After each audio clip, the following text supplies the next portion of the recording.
The PCLOB is unique in the federal government in that it is the only federal agency that works on privacy full time. And it is also an agency that is focused on really the activities of the United States government, not so much the commercial sector.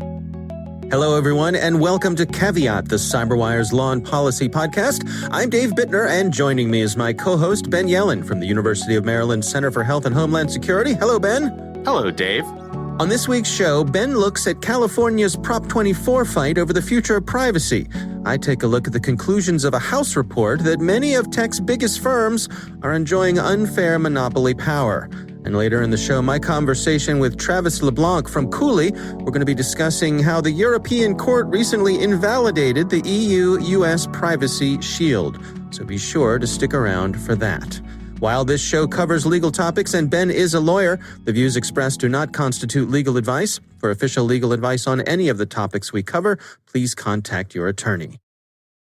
All right, Ben, let's dig in here. But before we start in with our stories, time to, mark a little milestone for our own little show here.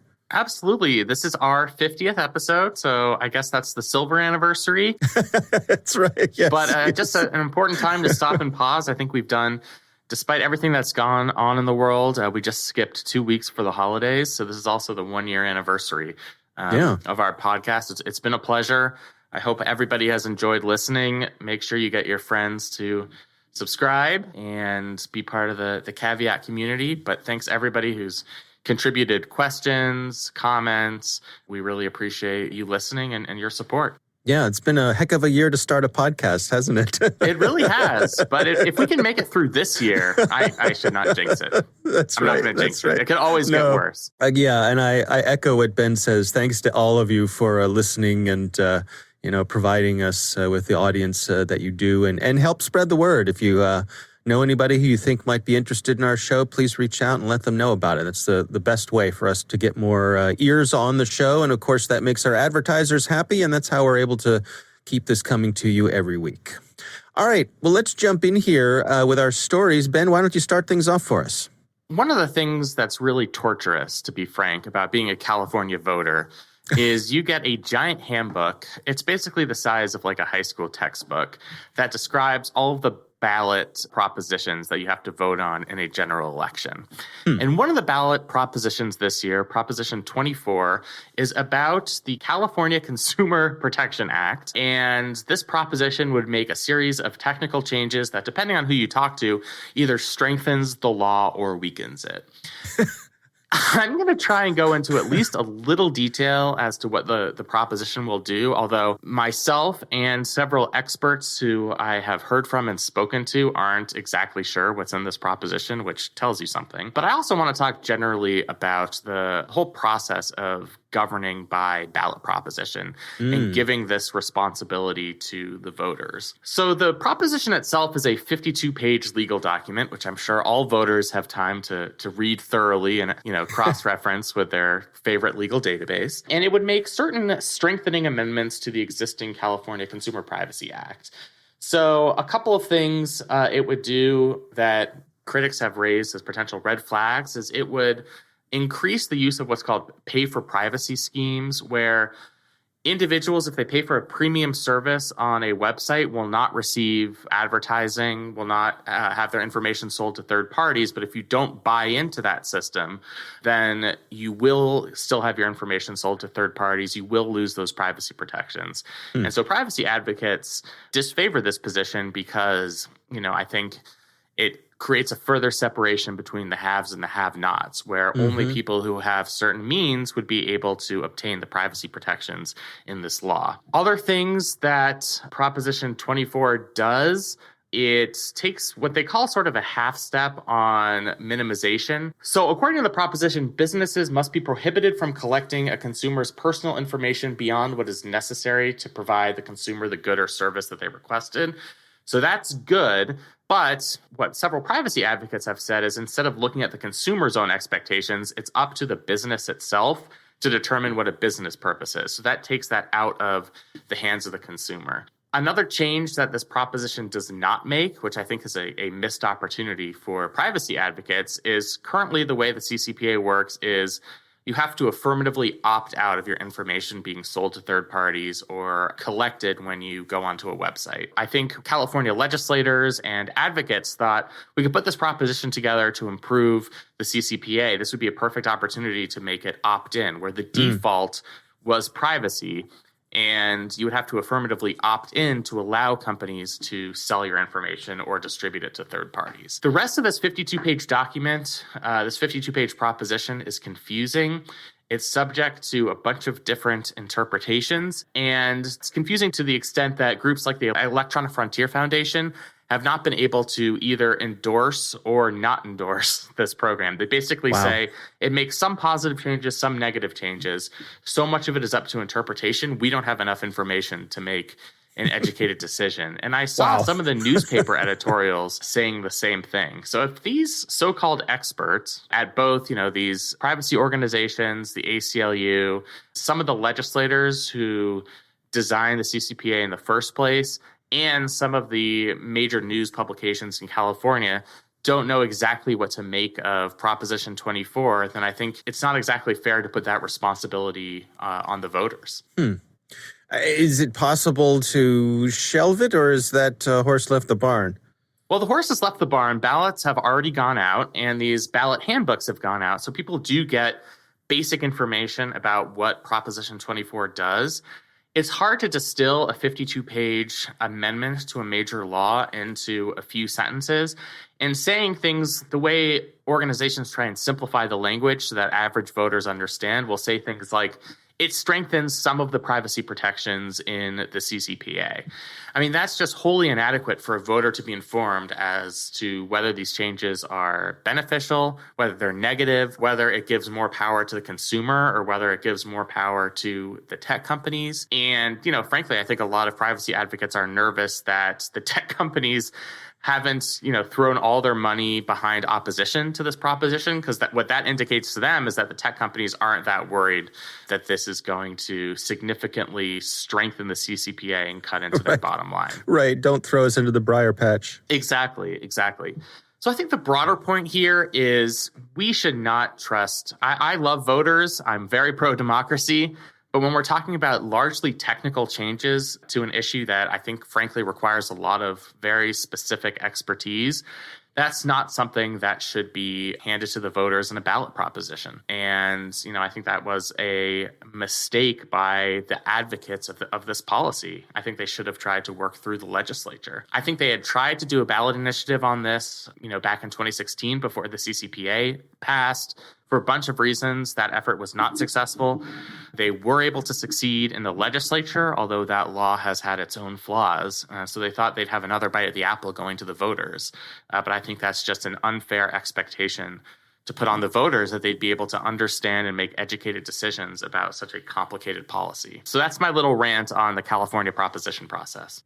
Can you give us a little insight as to why California does things this way? I mean, why do so many things end up on propositions in California when that doesn't happen, in other states?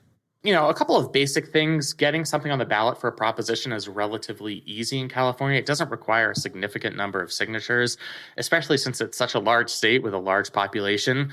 If you're determined enough and if you have interest group money behind you, you should be able to get enough signatures to get your ballot initiative on the ballot for that general election. So that's part of it. There are a lot of complicated historical reasons. A lot of times the California state legislature has not been responsive to the general political mood of the California electorate. And activists have taken matters into their own hands and tried to bypass the legislature by using this proposition process. And it's worked many times. Most famously, Proposition 13 in 1978, which capped property taxes in the state of California and had a really detrimental effect on public schools, but also was supported by a large majority of the population because it had that cut on property taxes, is something where that went against the desires of the legislature, but some anti-tax advocates were able to get it on the ballot and enact this provision into law via the proposition process. There are other complications. A lot of things in California law require supermajority passage in the state legislature, just based on past decisions that either the voters or the legislatures have made. So if it's something where the legislature can't secure a 2/3 vote majority to enact something into law, then the next best option might be to take that directly to the voters. To a certain extent, I think the idea behind it is admirable. You want to give the people a direct say in making policies. But from my perspective, the reason you elect legislators is they're supposed to represent the interests of their constituents. Right. And they're supposed to be the ones whose full-time job is to understand these issues and make well-reasoned, educated decisions on them. So, I think from my perspective, that's where the California proposition process really fails. And I will say, for those of you listening to this who are California residents who vote in California elections, it's hard for me to even talk about whether you should or should not support this initiative. It's almost besides the point. And I think it's not just me who's saying that. It's a lot of advocacy groups who see how complicated this is, who see that a lot of these technical changes are canceled out by other technical changes in this 52-page proposition. It's hard for a voter to know exactly what to do. And I think that speaks to the problems inherent in this process. Yeah, it's a law of unintended consequences, right? Absolutely, yeah. All right. Well, we'll see how that one plays out for sure. My story this week, this is a big one that dropped. The House of Representatives have released their report, 449-page report, which I'm sure you've read every page of, Ben. It's a real page turner, right? Yeah, all 400 some odd pages of it. Some light bedtime reading. Yeah. Sure. Well, if you have insomnia, this will fix that in a jiffy. So the House of Representatives in their antitrust subcommittee, they've been looking at some of the big tech companies, folks like Facebook, Amazon, Google, Apple, and they've been at this for about 16 months or so. And they released their report. And what they conclude is that these companies are enjoying monopoly advantages, and there needs to be some changes. In fact, they compare these companies to the era of the oil barons and railroad tycoons, which I suppose is effective rhetoric if you're going to be talking about monopolies. Absolutely. So I think it's interesting that this report came out. I think it's no surprise that these companies have been under scrutiny for the size of the size of influence that they have, the control over markets that they have. You look at a company like Google and how they control search. You look at YouTube and video. You look at Facebook. Yes, there are competitors. Are they meaningful competitors? And I suppose that's part of what... Is being really a competitor? I mean, can we even call it that? Yeah, right. Yeah, absolutely. And that is part of what this report looks into. I'm really interested in your take on this, Ben. What's your initial reaction to the report? I'll start with a very, very general statement that monopolization is bad. We started to address this problem in this country during the progressive era more than 100 years ago.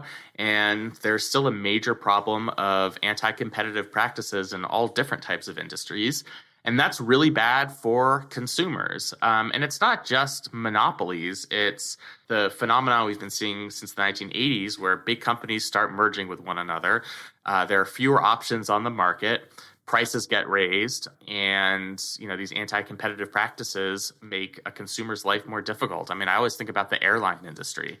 There are only 4 or 5 legitimate domestic carriers now. When one of them decides to charge a fee for airline baggage, all the others know that they can do that without losing customers because there's just such a relatively small market and there are so many significant barriers to entry.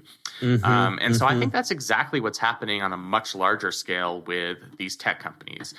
They are valued, the ones that they analyzed in this report, the Googles and Facebooks of the world, at $5 trillion. So that's more than the United States government spends on average in a given year on all of its policies combined. So it's a lot of money. They've been able to maintain their power through anti-competitive business practices. And we now have 1 or 2 companies that dominate a general field of what we consider online communications. Amazon dominates the retail market. Google dominates the search engine market. Facebook dominates the social networking market. And, that gives them agency to engage in practices that really hurt the consumers, because what's the consumer going to do? If Google does something that the consumer objects to, we're so used to Googling things, it's very unlikely that we're going to migrate over to a different search engine. If Facebook suffers things like the Cambridge Analytica incident or its propagation of fake news, that certainly makes consumers very unhappy, but that's the one venue that's established itself in the market as the place where we can see what our, high school friends have been up to for the past several years and see the political rantings of our extended relatives. So, it ends up being very bad for the consumer. And I think this report highlights that. And it's important for the public to know about it. It's important for the public to understand the detrimental power of monopolization. And, I think we kind of have to have a general awareness of the problem before we can do anything to address it. So what happens next? This report has come out. People have a chance to look at it, analyze it. Obviously, the big companies, they disagree with it. Where does it go from here? The report issues a bunch of policy recommendations to restore competition in the digital economy and to, strengthen some of our antitrust laws. So things like reducing conflicts of interest through structural separations, promoting innovation through interoperability and open access, reducing market power through merger presumptions. Mergers was one of the things we had just talked about. In terms of antitrust laws, try and rehabilitate some of the monopolization laws that we passed in the progressive era that have laid sort of dormant over the past 30 years. And, things like augmented antitrust enforcement, greater congressional oversight, greater oversight on the part of federal agencies. These are, of course, simply recommendations. Congress does not have to act on them. If the House of Representatives decided to enact these recommendations into law, to pass a bill enacting these recommendations, it's very unlikely that would be signed into law based on the current political circumstances we find ourselves in. I don't think Mitch McConnell's Senate would ever take up a bill that contained these recommendations. But, you get into a situation in the future where you have unified democratic control of all of the branches of government, and there's really a political groundswell against monopolization, then, I think these recommendations could form the basis of new legislation. And I'll also mention there are a lot of people on the political right who have somewhat similar objections to the big tech platforms. And, that might make for strange bedfellows when it comes to this type of legislation. So, I don't think we can definitively say that this is just going to devolve into a partisan and polarizing issue. I think there are critiques of the monopolizing power of these platforms on both the left and the right. And perhaps these recommendations in this report could start a groundswell of a movement on these issues. Yeah. I mean, is my perception correct that it just seems like, I don't know, over the past few decades, going after monopolies is just something that we don't do anymore?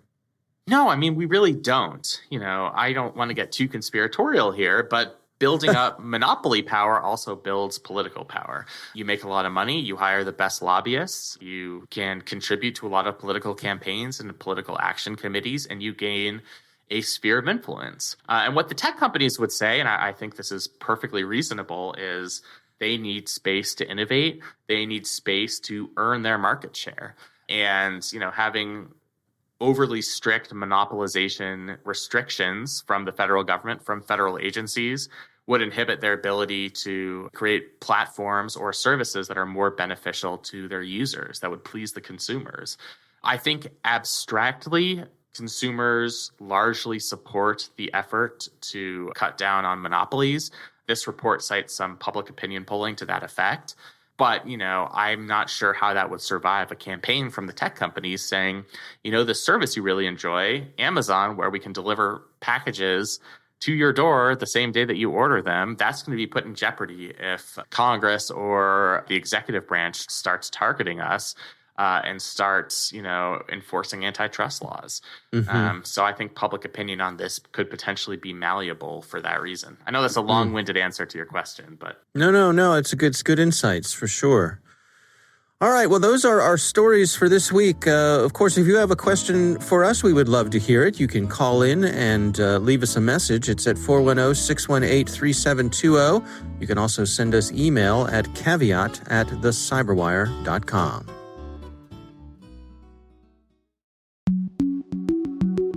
Ben, I recently had the pleasure of speaking with Travis Leblanc from Cooley, and we spoke about how the European Court recently invalidated the EU-US Privacy Shield Lots of interesting implications there. Here's my conversation with Travis Leblanc.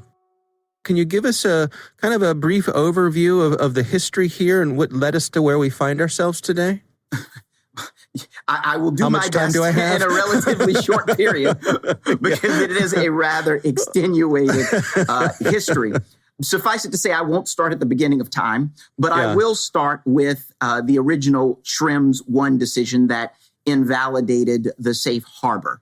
So there was, prior to 2015 or so, a bilateral agreement between the United States and Europe that permitted the transfer of personal data about Europeans across the Atlantic to the United States. So if you were a company that operated in Europe, whether a United States company or a European company, and you wanted to, or any other nationality, and wanted to transfer data outside of Europe, you have to ensure that any country that you transfer it to has adequate protections for the privacy rights of European data subjects.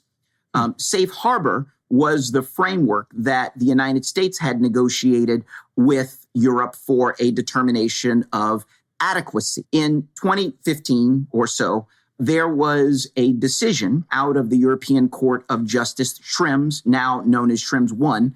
The case was brought by Max Schrems, who's an Austrian privacy activist. It was brought against Facebook and was challenging Facebook's transfer of data about Europeans to the United States and argued largely in part that the safe harbor framework was not an adequate protection under European law because the national security programs and activities of the United States government would require Facebook and any other company in the United States to permit access, to either permit it or to not have the ability to prevent access to access by the United States government to the personal data of Europeans. In 2015, the ECJ says that the protections due to the national security activities of the United States government were not adequate. Many of these activities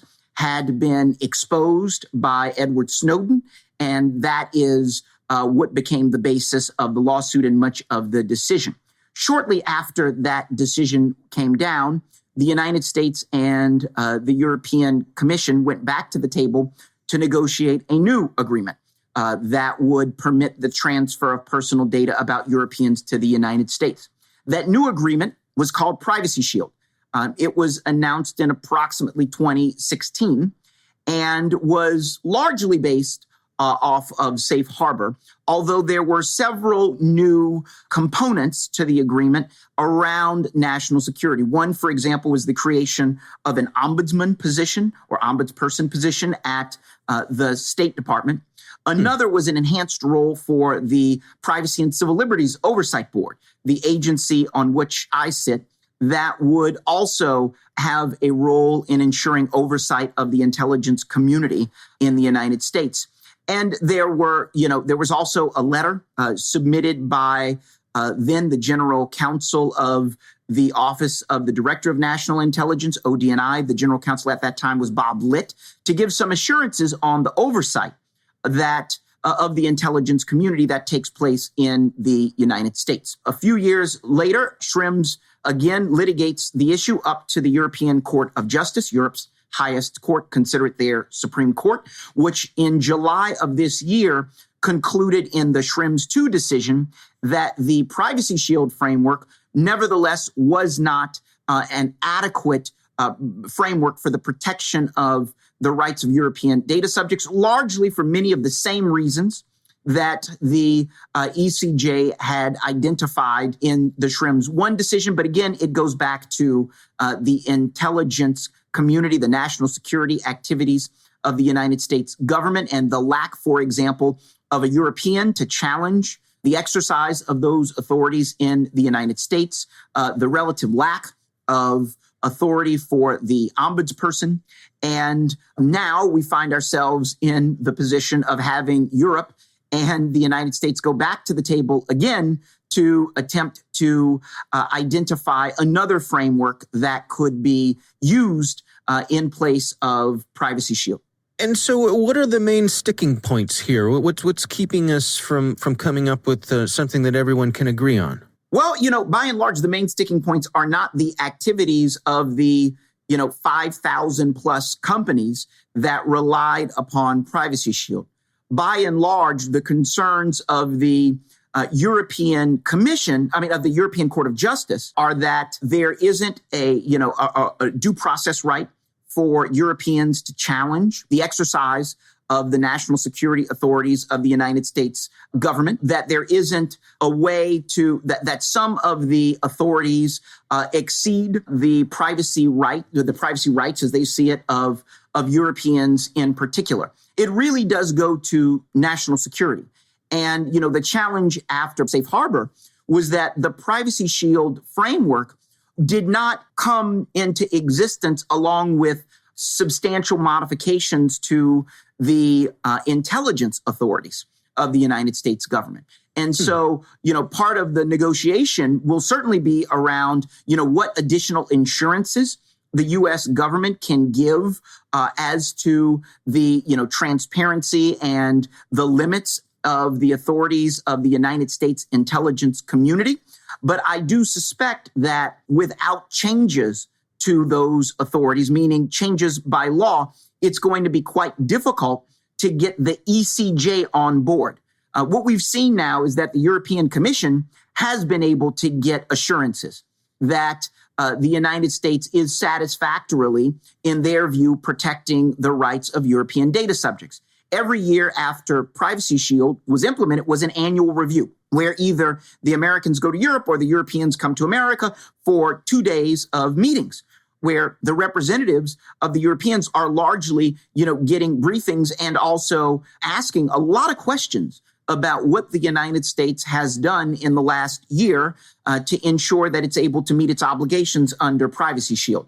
After each of those, the European Commission puts out a report on how the annual review went. And each time, the Europeans have concluded that the United States is satisfactorily meeting its commitments and therefore that the United States remained adequate. Here, however, the ECJ is disagreeing and really is disagreeing not only with, what the United States government does, but is disagreeing with the judgment of the European Commission. And in many ways, the decision was, out of Schrems 2 was not just a criticism or a rebuke of the United States, but in many ways also the commission itself. I think the challenge that they will face going forward as well is that much of the criticism around the United States intelligence community practices have resulted from the fact that the United States is more transparent than many other countries in the world, in part as a result of the Snowden disclosures, and that the United States has a lot of oversight and is willing to talk about the oversight that it has, whereas many other countries in the world don't. And so it's going to be really interesting to see whether, for example, the United Kingdom, which is no longer part of the European Union, will be deemed adequate by the Commission and also, frankly, by the ECJ. Many of the same concerns that the ECJ expressed about Europe would seem to apply equally to the United Kingdom. And so it will be interesting to see how the adequacy of the United Kingdom is assessed, as well as, frankly, other members of what are known as the Five Eyes countries, Australia, for example, New Zealand or Canada.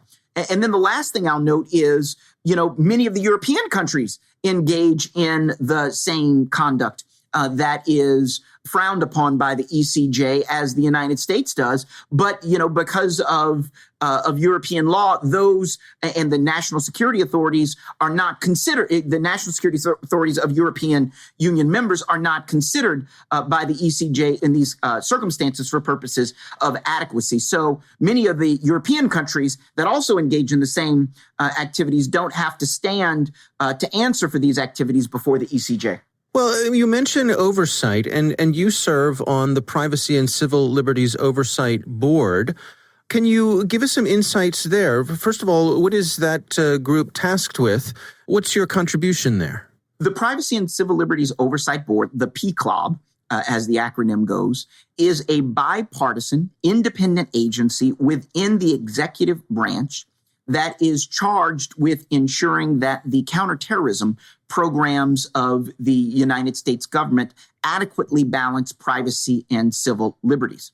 The PCLOB was created out of a recommendation of the 9/11 Commission that, recognizing many of the new surveillance authorities that were being put in place to prevent another 9/11 also could impact and did impact privacy and civil liberties. We are a 5-member agency. There are 3, because the president is currently a Republican, there are 3 Republican members. There are 2 Democratic members. I'm one of the Democratic members. We're all nominated by the president and confirmed by the U.S. Senate. Only the chairman is full-time at the agency. The other 4 members are part-time, which allows me, for example, to continue to work at Cooley as a partner while also serving on the PCLOB. There is a full-time staff that works at the agency full-time every day. And largely, most people see us as the agency that oversees the intelligence community's surveillance authorities. And by intelligence community, that includes the CIA, the NSA, the FBI, the Department of Homeland Security, and about 12 or 13 other agencies. We all have security clearances at the top secret level, and we primarily do 2 types of projects. There are our oversight projects and there are our advice projects. The oversight projects involve the board identifying an issue, a program, or an activity that is worthy of an independent investigation, and usually a report is produced at the end. Probably the most famous of the board's oversight projects was of the 702 program after the Snowden leaks. But we recently put out a report earlier this year on an NSA program in connection with the USA Freedom Act that allowed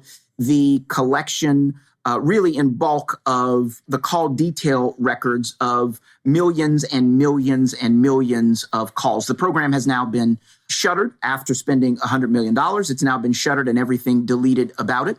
But we do oversight. We report to Congress as well as share our reports with the intelligence community when they are released and to the extent possible with the public. The other type of work that we do is advice.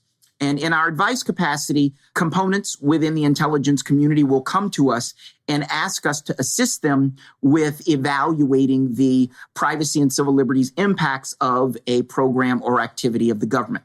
Typically, we do not make those advice projects public, but we do several of them at any given time. The PCLOB is unique in the federal government in that it is the only federal agency that works on privacy full time. And it is also an agency that is focused on really the activities of the United States government, not so much the commercial sector. And so when it comes to Privacy Shield, and in particular to the Europeans as they consider adequacy, the PCLOB has been instrumental in producing reports on programs that were of concern to the Europeans. It has also been instrumental in participating in the annual review with the Europeans as well. And we also do reach out and interface with our colleagues abroad who also have a similar mission of overseeing the national security or the surveillance programs of their own countries. The PCLOB itself, in your relationship to the intelligence community, is it a collaborative relationship? Is it adversarial? Does it depend on what you're working on? How exactly does that interaction work? I would say that it is generally collaborative because we all have the highest clearances. The fact that a program is classified is not a basis to prohibit us from gaining access to information. In our statute, every federal agency is directed to comply with our requests for documents and information. And generally speaking, the agencies that we work with, we are regularly in touch with not just on one given oversight project, but for example, there are various policies and procedures that they may need to have approved by the Attorney General, and they'll go through us as well in preparation of an approval by the Attorney General. So I would say it is generally collaborative.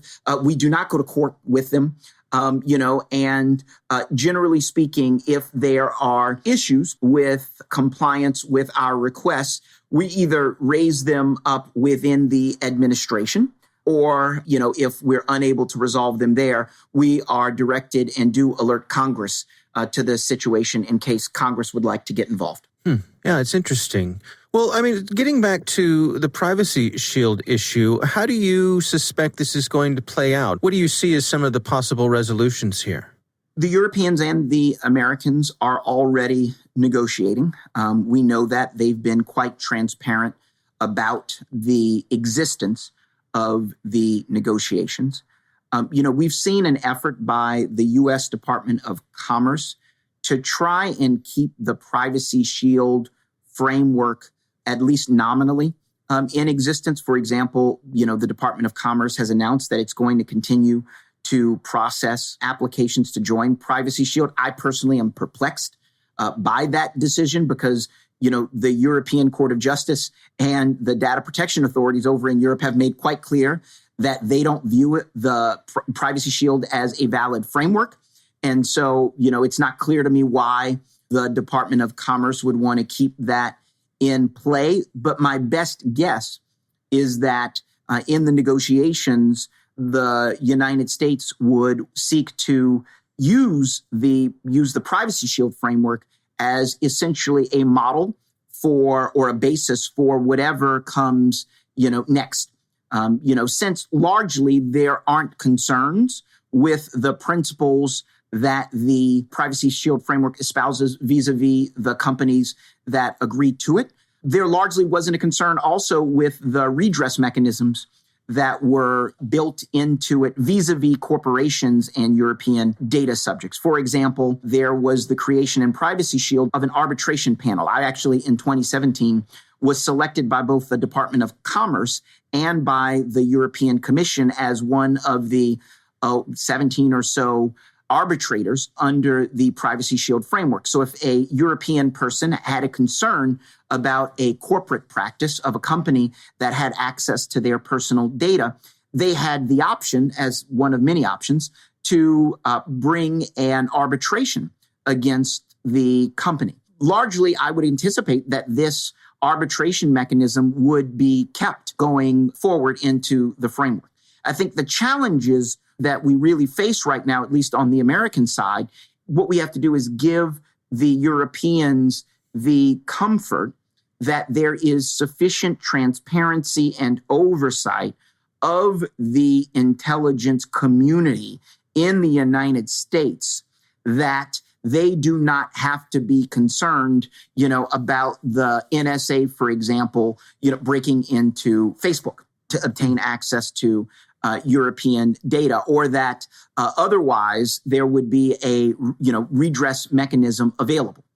That's going to be a challenge. The United States did a lot in the negotiations around Privacy Shield to try to assuage Europe of these concerns. It was apparent from the ECJ decision that a lot of the information from the Snowden disclosures have continued to impact at least the justices there and many of the data protection authorities, to be honest. And so I think the challenge we're going to face is, identifying who in the intelligence community in the United States is going to go to the table with the Europeans, and whether we will need to, make any changes to the, authorities of the ombudsperson, the authorities of the Privacy and Civil Liberties Oversight Board, the rights of, Europeans or Americans to challenge exercise of certain intelligence authorities, and, probably also whether there's going to be any FISA related reform. I think a lot, Foreign Intelligence Surveillance Act is FISA, which, some of those authorities expired earlier this year. So there's a lot on the table. And it is apparent that the Department of Commerce alone won't be able to make all the assurances that are necessary, but that the intelligence community, or at least some component of it, will have to be at the table, as well as it was in the negotiations after Safe Harbor and that put in place Privacy Shield. All right, Ben, what do you think? First of all, I'm nerding out here because I've read a lot of reports from the Privacy and Civil Liberties Oversight Board. I use their reports as material in a lot of my law school courses.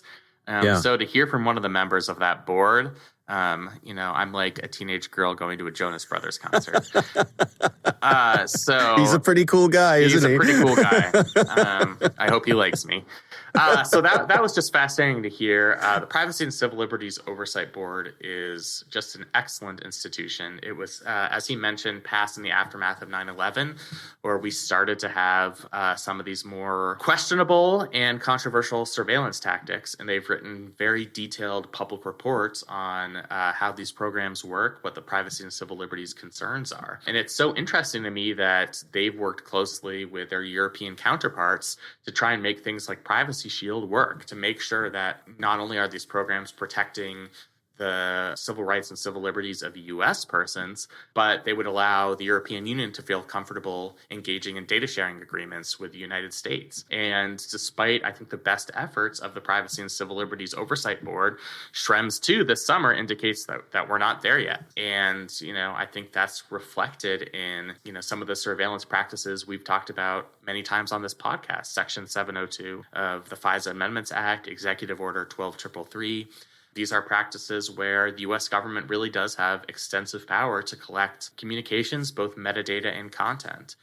So it was just really interesting to hear his perspective on that. And I'm just really interested to see what happens now that we have to go back to the drawing board and, create a new data sharing agreement in the aftermath of this judicial decision. Yeah, I have to say, I truly enjoyed the conversation, and it was, it lifted my spirits to know that someone with his thoughtfulness and intellect is part of that organization, is on that board, is helping guide our movements and privacies in that area. I think it's easy to get down on this stuff, but when you actually speak to someone who clearly has Travis's capabilities, that was reassuring to me.